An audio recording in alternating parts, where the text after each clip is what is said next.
Hello guys, David Vos here. Oh my goodness. Wow. We got some information for you today. It is a beautiful day here in paradise. I hope you're having a wonderful day. It's still sunny and warm. You barely have to wear your coat, and it's in the middle of winter. So anyway, friends, you really should watch this video and literally give me the benefit of the doubt, because what I'm going to show you here, east is not east, and north is not north, and west is not west, and all the directional things in the biblical story is misleading, and you do not know. A lot of people are into the shape of the earth right now, whether it's flat or round or triangular or whatever. I'm about to share some things with you that will blow your mind and will make it very clear how they saw the world. And we've talked about this before, but I want to share some things that are very important in regards to it. For instance, where is Jerusalem? And who are the holy people? And what is this? Because, it's important that we know where Jerusalem is for so many reasons, friends.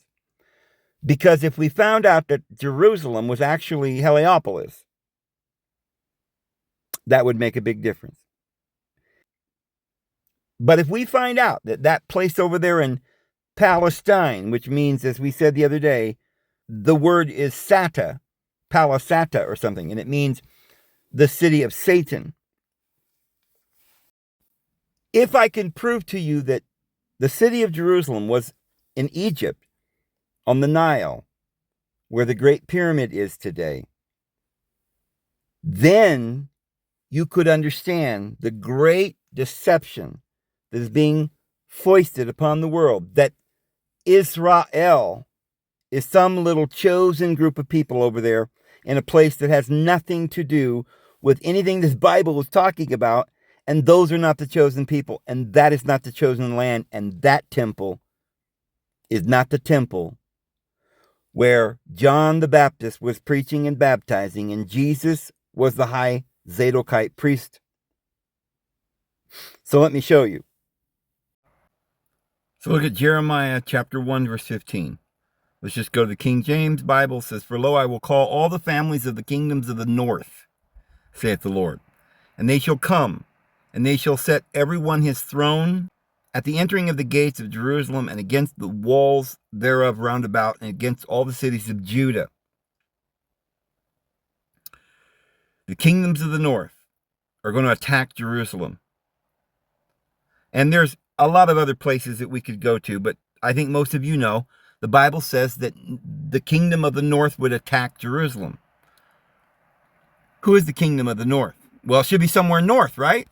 This verse, "I will call the families or the kingdoms of the north against Judah and Jerusalem." Who is that? Well, let's go to the commentary, the scholars, and see what they say. All the families of the kingdoms of the north. In the Hebrew, the words are in opposition. All the families, even the kingdoms of the north. The words point chiefly to the Chaldeans and other inhabitants of Babylonia. Well, let me show you something. Let's take one of these maps. Doesn't really matter which one. And notice that on the map, you see Jerusalem kind of to your left, right beneath Damascus. That's this area that they call Jerusalem, but that's not the correct area. And I'll show you why. Because this area, Jerusalem, this is before 600 BC when this was written, Jeremiah. And at that time, Jerusalem was not there. You know why? Because everybody knows where Babylonia was. Babylon is to the east of that area. You see, not to the north. From the fake Jerusalem is actually directly due east, and it cannot be correct. And here's the reason. So it says in Genesis 28, verse 14, "Deity gave Jacob a promise. You will spread out to the west, to the east, to the north, and to the south. And in you and in your descendants shall all the families of the earth be blessed." The Hebrew expression used for the different directions here are Yama, Kadma, Sephon, Negba, And the A in the end of the words is a grammatical suffix indicating direction to the west, to the east, etc. Without the suffixes, the names of the directions would be Yam, Quedam, Saphon, and Negev. East. Now there are various words that you could translate east, or you could use for the direction of the east. But the word Quedam, which is the actual word for the east in the Old Testament, it means forward, which shows us that people in ancient times would face the rising sun as the default direction. But the point is, it is really and truly the word facing the sun. That's what it means. It's not any particular direction, because if you're in the northern hemisphere and you face the sun, and you have a brother that's in the southern hemisphere and he's facing the sun, they're not facing east. They're both facing an opposite direction, because the one in the northern hemisphere is looking southeast, and the one in the southern hemisphere is looking northeast. So it had nothing to do with our modern understanding of the word east, because in our world, you have to go directly east, in a straight line. There is no matter where you are, there's no southeast or northeast. It's just directly east. So there's something different there. And then west is Yam, which just means the waters, right? So towards the sea. But think about it. Depending on where you are, the sea is going to be in a different place. So it had nothing to do with direction, but it had to do with people who lived in the Middle East, or that place over there. Remember, as we've said, the Great Pyramid is the geographical center of all of the continents. So it's the center, and they considered all the land masses a big mountain. Not a round earth, but a big round mountain. And at the top of the mountain, at the pinnacle, that was sometimes called Mount Zion, because Zion is the word Saphon, spelled differently. It's the same word. It means north. We can prove that from Isaiah and a couple other, in Psalms, where it talks about the mountain in the land of the north, Mount Zion, Zephon. So the mountain is the entire kingdom of the Lord. Remember, Noah landed his boat on Mount Ararat. What's that? Ararat is the word Ararat, is earth. Noah was from another realm, friends.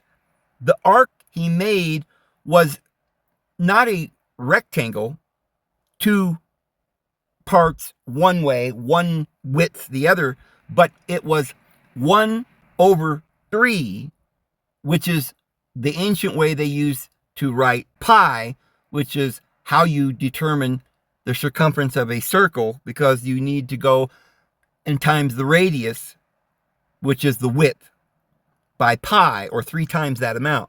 And so Noah didn't build a rectangular ark. He built an ark of a sphere. It was a circle. And it was like a big circular mountain with an apex. And at the top of that apex was the summer solstice, which is the highest point, the pinnacle of the mountain, where Noah landed the boat. And that boat is the material, spherical world, the world we live in. That's where he landed, here in this physical world. Noah wasn't from this physical world. The waters that he went through at the bottom of the wheel was a progressive transmigration of the human race. So Yam just means the sea, doesn't mean west. And we've already covered Zion, but Negev is the south in the Old Testament. And they say that just means the desert. It doesn't mean the south, it means the desert. All right, now, hold on. North, Saphon, is where we get the word Sion.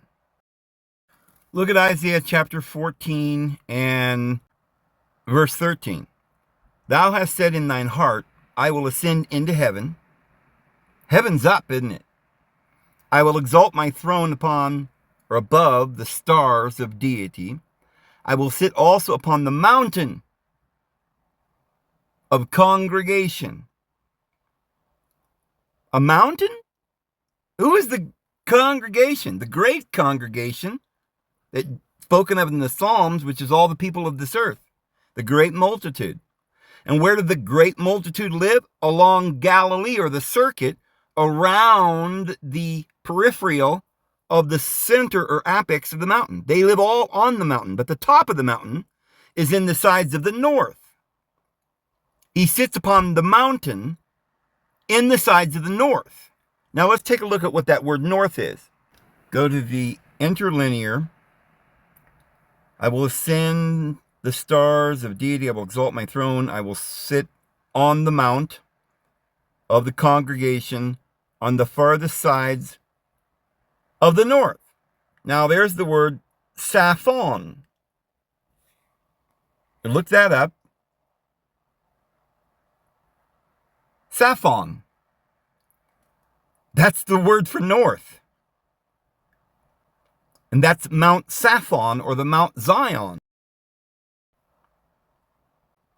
Now you look, sometimes they'll say it means hidden or dark. So if you get to thinking about it, it doesn't really mean north. Not at all. It really, they claim, means unknown or something hidden. Because you can't see the top of the mountain from the bottom of the mountain. It's mysterious. It's a place of great heights where you can see the entire world, but the world cannot see you. And so the word hidden and unknown or dark, or whatever it is that they're trying to say it means, is what it really means, not the north. So it's not a direction, it's up the mountain, upon the mountain. They really don't want you to know that. That's what it means, Saphon, and that's the mountain of the world. So understand, if you're at the base of the mountain or somewhere around the mountain, but not at the apex, it doesn't matter whether you're on this side of the mountain or that side of the mountain. Wherever you are, if you face forward towards the sun, then, you could be on the other side of the earth looking in the opposite direction, but you're still looking towards the sun. Because if you're on the other side of the earth, and you're going to face forward as the sun comes toward you, you're looking the opposite direction of the person on the other side of the earth who's looking forward at the sun. Just think about that in your head for a moment. Just like behind you is the sea, but wherever you're at, there's a sea behind you. Why? Because you're on the side of the mountain, and they noticed that the sun didn't come straight overhead. They weren't on a flat earth, but it arced by 23 degrees. And that arc seemed to fit quite well with them being on a convex or mountain-like sphere. Now, the bottom of the round globe, as we think it, wasn't considered a mountain, but a concave or a great deep or an abyss. Because when you went to the edge of the sea, you went down into the sea, into the abyss. So they call that the abyss. But everything on land, the abyss had no directions. It was just deep, right? There was 5 directions, right? You also got the word deep, which is opposed to the word up. Heaven was above the mountains and the clouds. But that was a direction.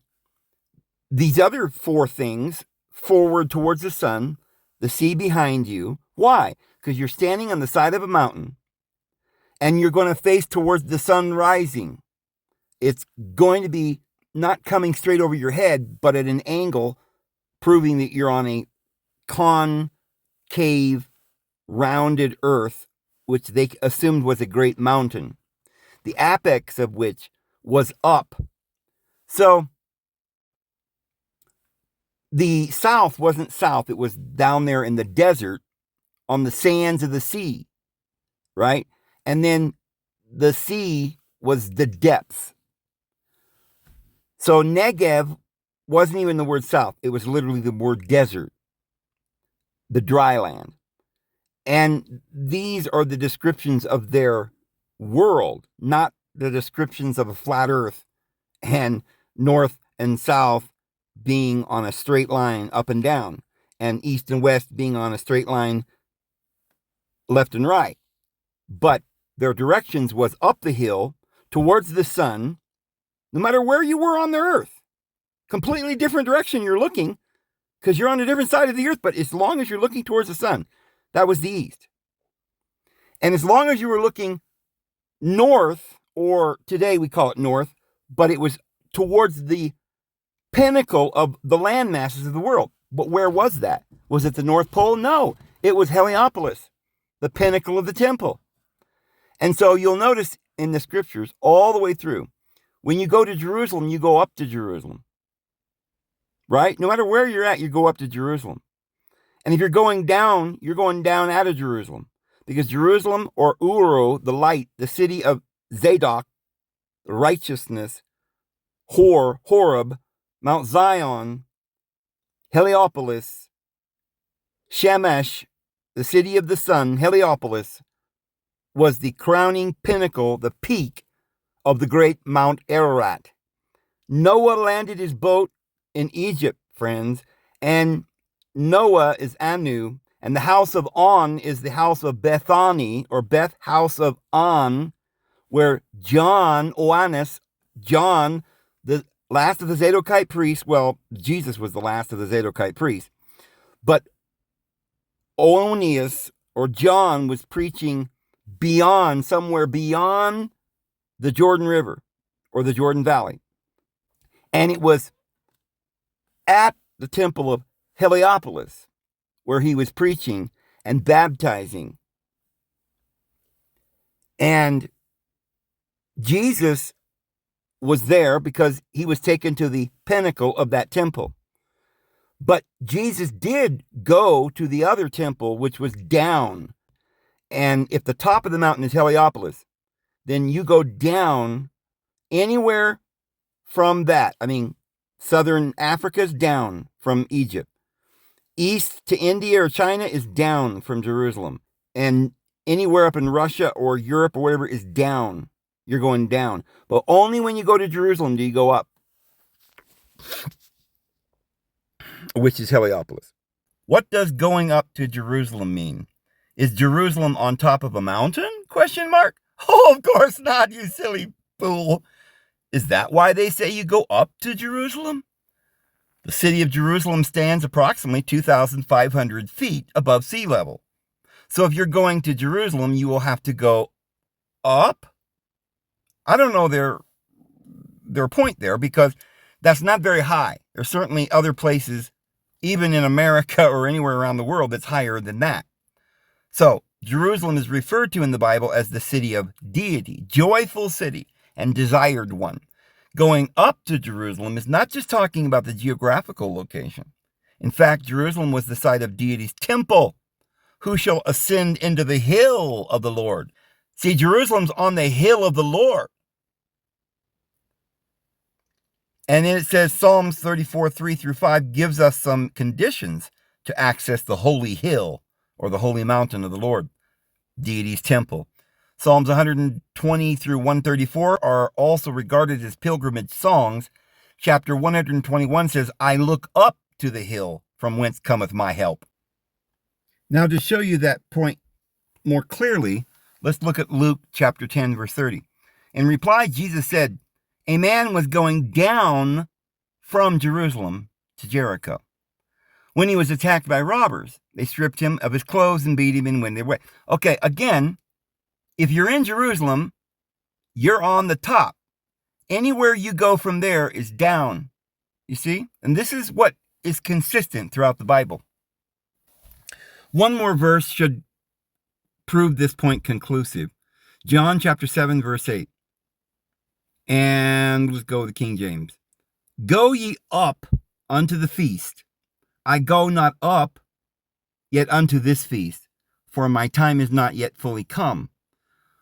Okay, again, in order to go to Jerusalem to keep the festival, one went up. But if one was in Jerusalem and going to Jericho, one would go down.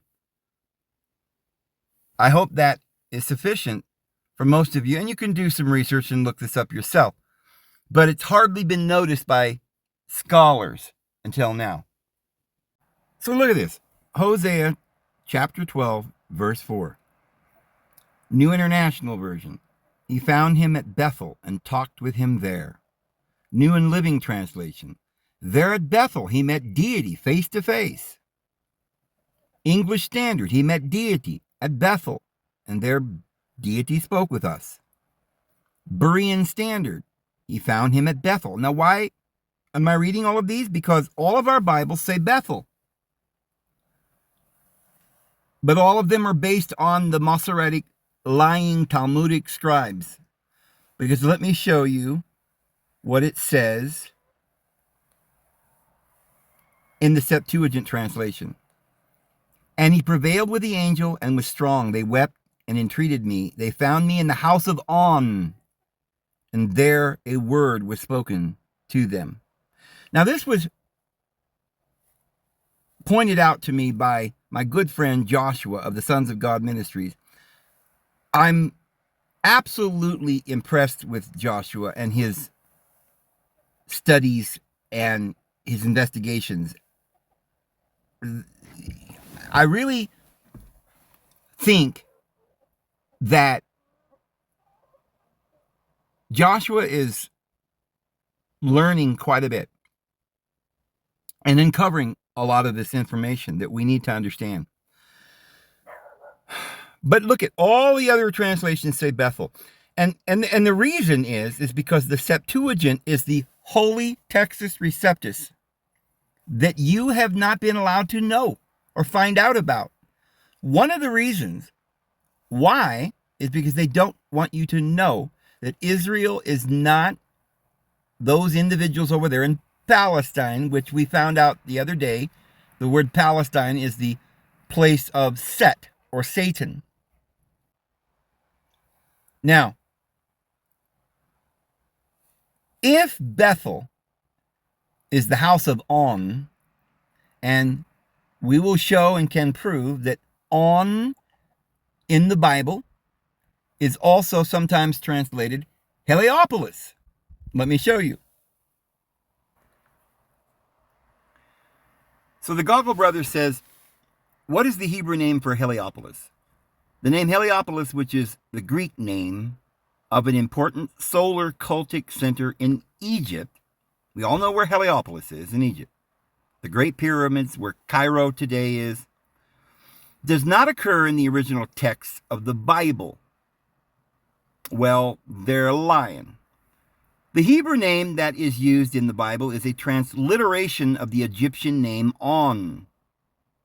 So it's the Hebrew name that is used in the Bible is the transliteration of the Egyptian name On, namely, which occurs in most English translations as either On or Avin. Now, that's interesting, Avin, because I'll show you something in a minute about this word Avin, which has to do with Raven and Odin. But this says, it's a Jewish virtual library. So this says Heliopolis, meaning city of the sun, Egyptian Unu, or On, ancient city of Lower Egypt, situated about 6 miles north of Cairo, on the site of the modern village of El Matraya. From earliest times, Heliopolis was the cult center for the worship of the sun god. Isn't this crazy that we read this, and we've been reading this for hundreds of years, and we've been believing this? That it's some pagan cult where they worship and were idolaters and worship the sun. And we're going to find that this is Jerusalem. This is the city that is the holy city. And Elios is the city of El, and the deities are the Elohim. Mount Olympus, and all the other places that you've heard. Beth-El, the house of El. Now listen.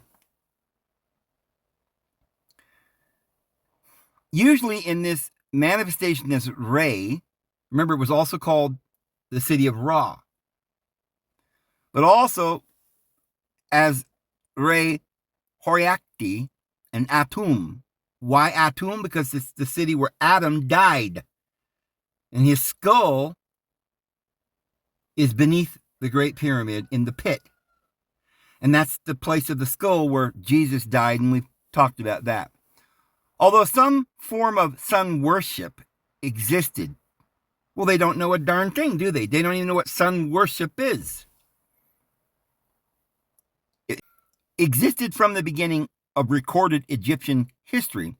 It was not until the 5th dynasty that the Heliopolitan cult of Re achieved its preeminent position in the cosmogony of the Egyptians, a position which it retained well into the 3rd century BC. Heliopolis is specifically mentioned 4 times in the Bible, Genesis 41, 45, and 46, where Joseph is given as wife Asenath.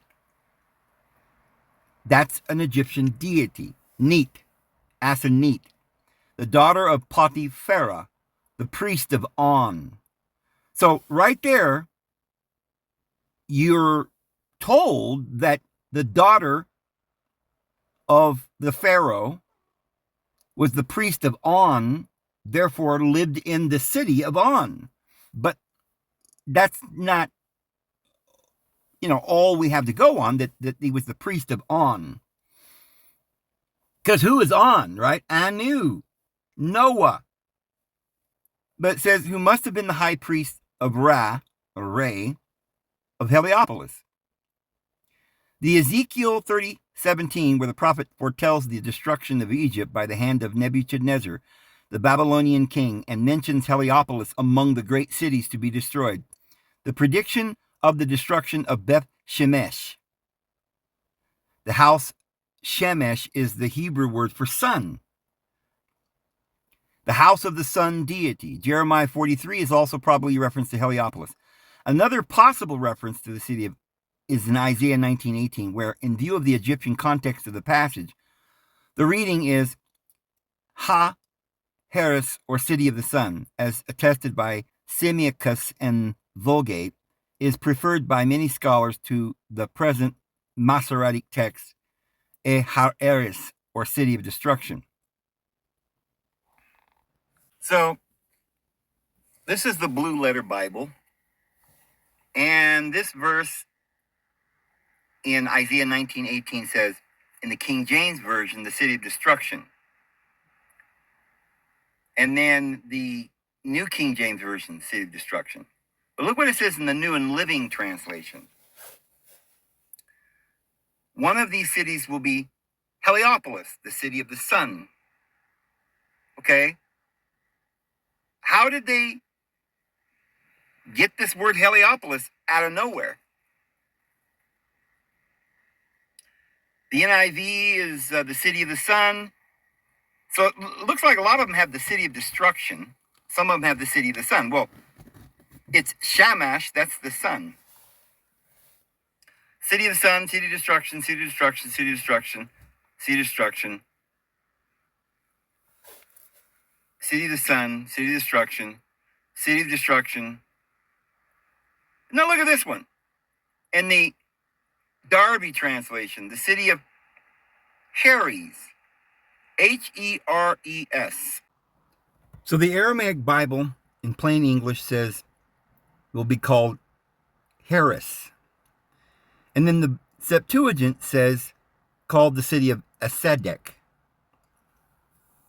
So what's going on here? Let's take a look at the interlinear, and we'll look at the word there in the Hebrew.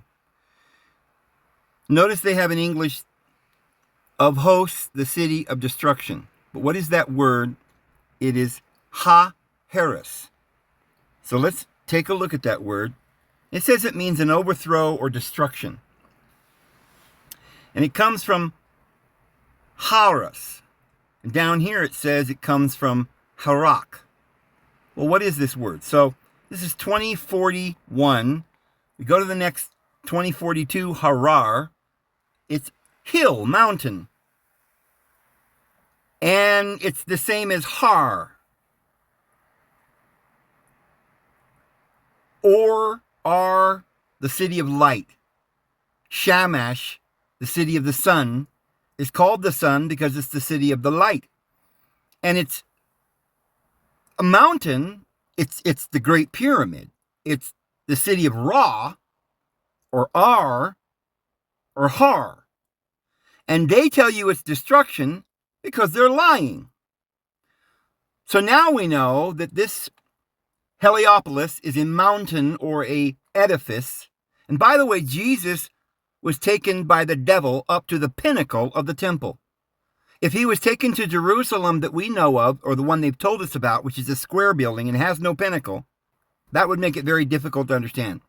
But if it was the Great Pyramid, where the empty tomb is, the place of the skull where Adam died, the Kirioth Arba is what the original name in the Bible was, Kirioth meaning the city of Arba, and they say it means the four. Well, there were four great pyramids.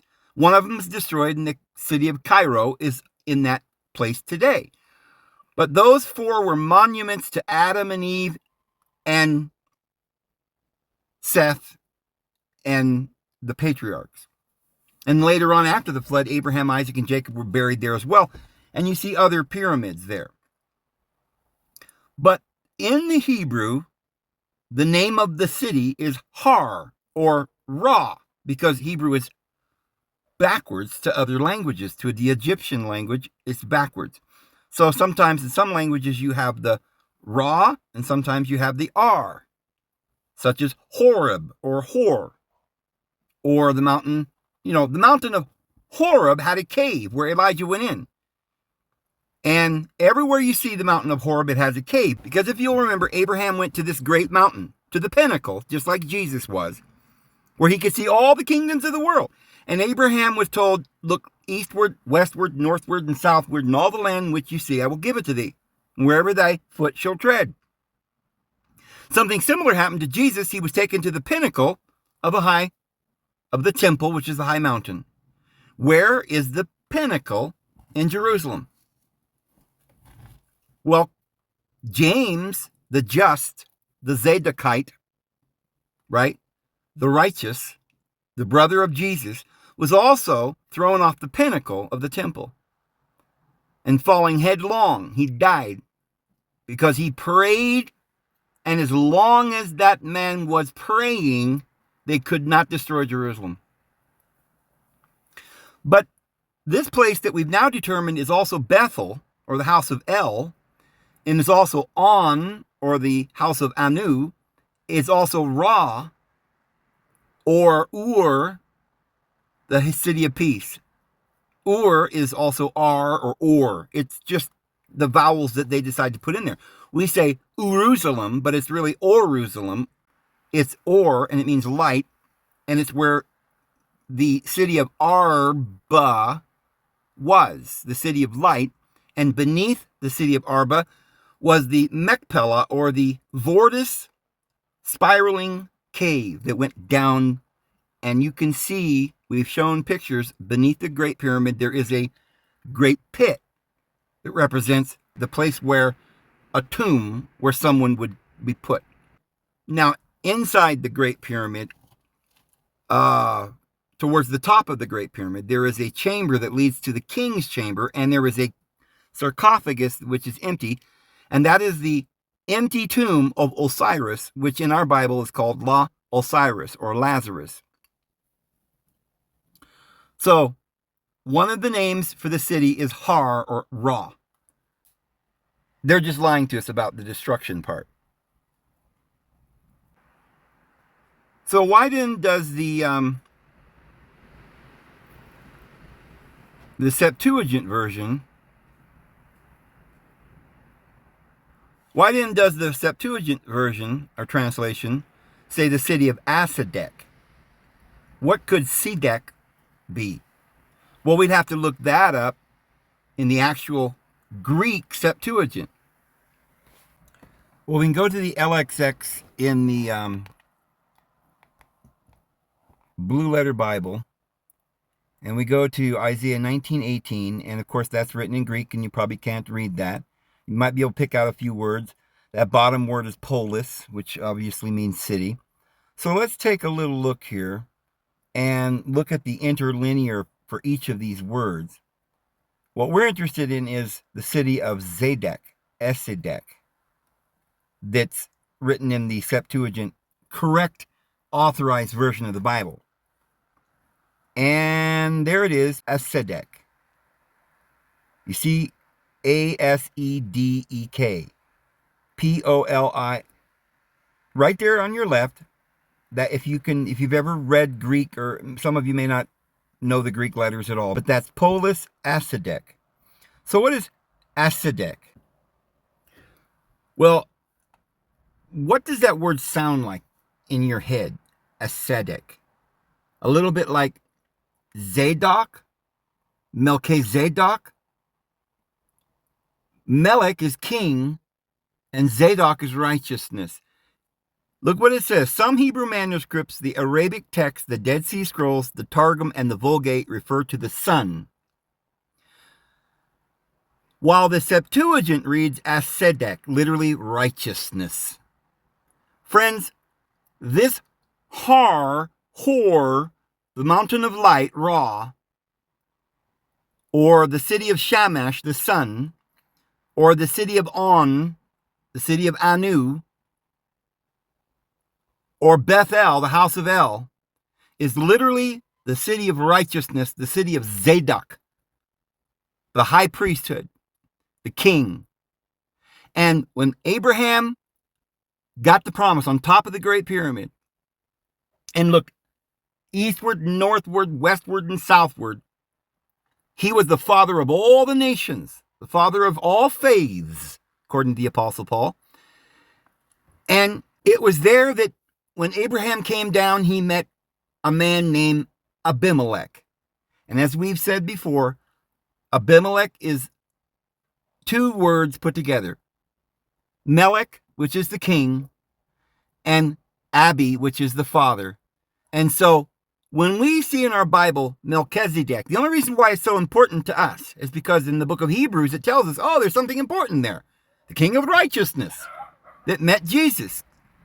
Who was this man who had no genealogy? Why did he not have any genealogy? Neither mother or father, beginning of days or end of life. What is he talking about? He's talking about somebody that lived before the flood. This is the house of Anu, of Noah, and his son Shem was Melchizedek, but his father is Abimelech. Now, Noah's father's name was Lamech. Remember, there's two Lamechs. Noah married Naamah, the daughter of Lamech from Cain's line, and Noah's father was Lamech. And Esau has a son, and he calls him Amalek. Why? Because Esau married a Canaanite, and not just any Canaanite, he welded the two kingdoms, and their firstborn son he named after his grandfather Malek, the king. Amalek.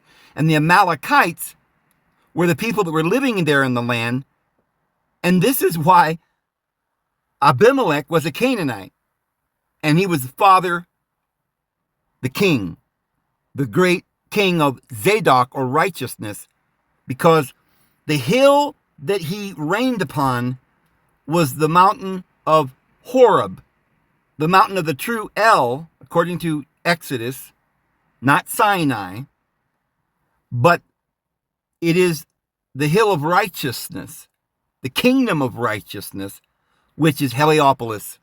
Opolis, polis, meaning city, and Heli is just like in our Bible, Eli or Elio, and the im on the end is plural, Elohim. But Ilil and in the Sumerian, in the Babylonian, in the Hebrew, in the Arabic, Allah, this word means the father of the deities. And in different languages, they called it different things. And so this proves that Beth-El, that is where Abraham went and anointed the rock, which was like a mile or so from Jerusalem, is the city of Heliopolis in Egypt. That's where Abraham was.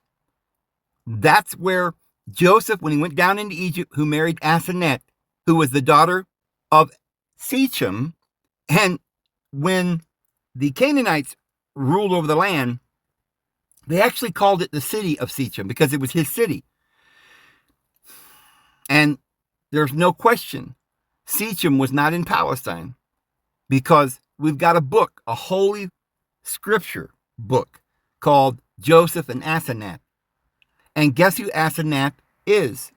The daughter of the Pharaoh of the lineage of Anu, and his wife, who was Dinah, the daughter of Jacob, because Jacob's daughter Dinah married Shechem, and therefore Asenath is also a granddaughter of Jacob and of the Canaanites, and they were welded together. Abimelech, the great Canaanite high father king, Melech, is the preceding king before Melchizedek. He would have to have been Noah, and his son was Shem, Melchizedek, and after Melchizedek reigned Adonizedek. And the Bible tells you about these great kings. And then it was handed to Abraham and on down to King David, who went and conquered Mount Moriah, which is in Greek, M-R, Mur, is the word for the Great Pyramid. That's right. Now look at this. Jeremiah 43:13, New International. Temples of the deities of Egypt, the sacred pillars. New and Living, the sun, temple of the sun in Egypt. It will burn down the temples of Egypt's deities. English Standard. He shall break the obelisks of Heliopolis, which is in the land of Egypt. Now, if there's any doubt where Heliopolis is now, I don't know what to tell you. It tells you right there in your Bible. It's in Egypt. The Berean, the pillars of the temple of the sun. In the King James, it's the images of Beth Shemesh. Why is it some other word? Because in Hebrew, there's a word Shemesh, which means the sun, and Beth means the house. The New King James, Beth Shemesh. New American, the obelisk of Heliopolis. All right, so let's go down to the Septuagint. He shall break to pieces the pillars of Heliopolis that are in On, and shall burn their houses with fire. So we have absolutely proven beyond a shadow of a doubt that On is Heliopolis, and from the Bible itself, that is the same as Beth-El, the house of El. It just depends on what language you write it in. So let's go back. Remember, King James Bible, he found him in Beth-El. So the American Standard Version, Beth-El. Aramaic Bible in Plain English, Beth-El. Septuagint translation, they found me in the house of On. So Beth-El is the same as On. Now, that is so important, you have no idea. Because this, at first glance, might make you doubt the Bible itself. Like everything you've ever been told is not true. And yet, it's not like that at all. It's actually good news. Because what it means is that all this garbage you've learned has been false. Not because the Bible is false, but because Jeremiah 8:8, you think you have Torah? You have the lying pen of the scribe who scribed it down, inscribed it, and he erred, and he lied. He's a liar. the Jewish scribe, is a liar. The Masoretic text that is in all of our Bibles, infected all of our Bibles with all these different words. But if you go to the Septuagint, we find it's the temple of On, of Heliopolis, and the Septuagint, as we've seen, calls it also Beth-El.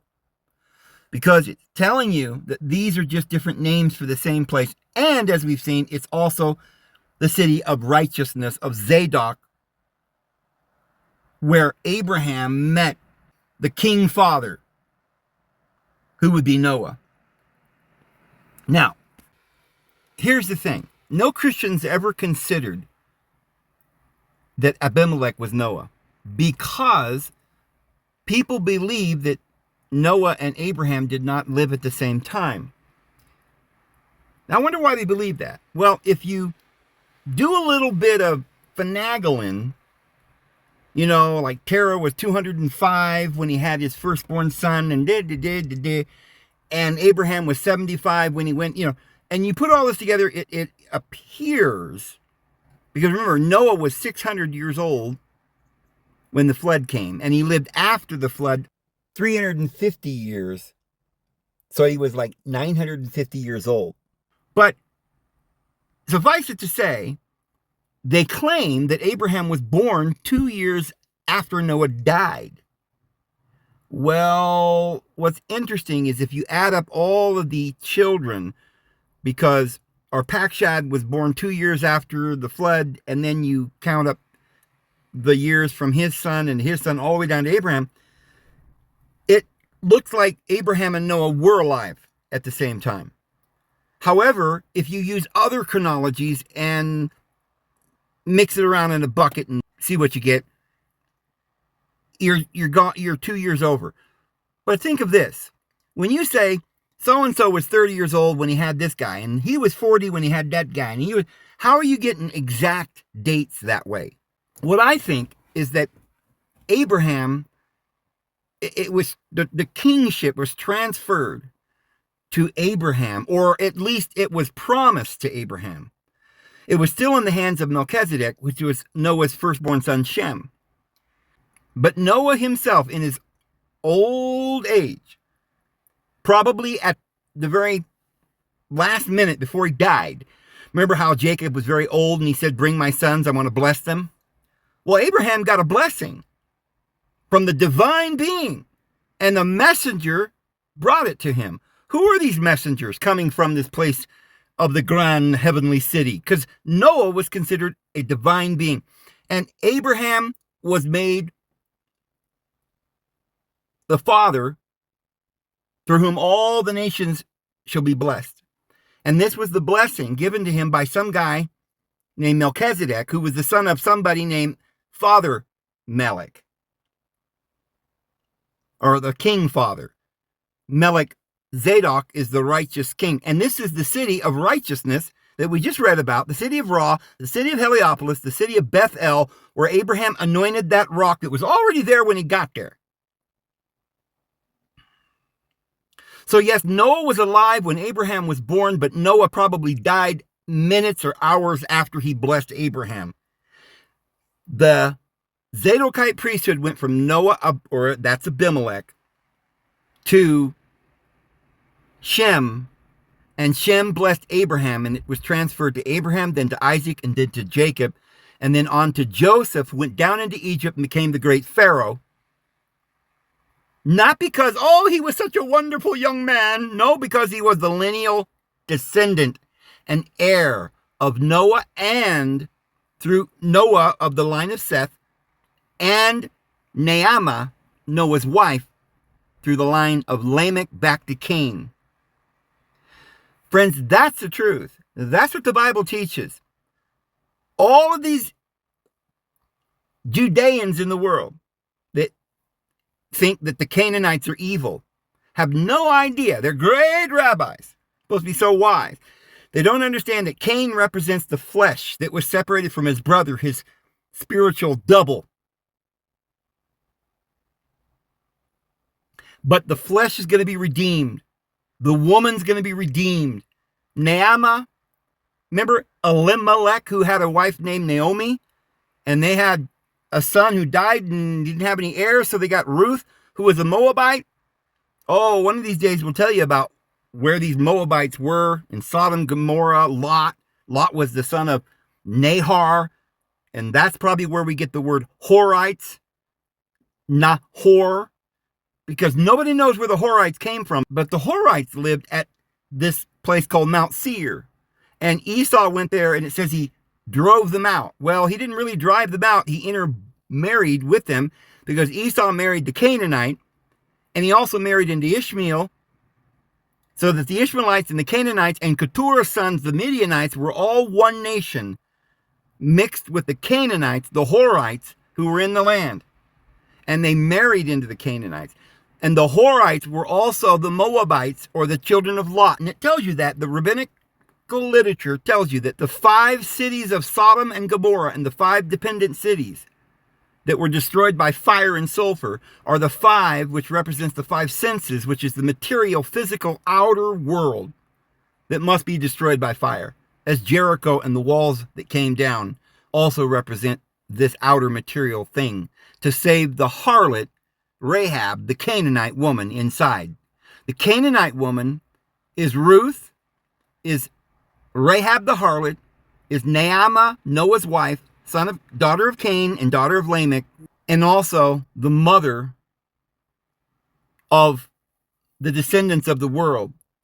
And no king ever reigned upon this earth who had divine authority that was not from both lines of Cain and of Shem, or back to Seth.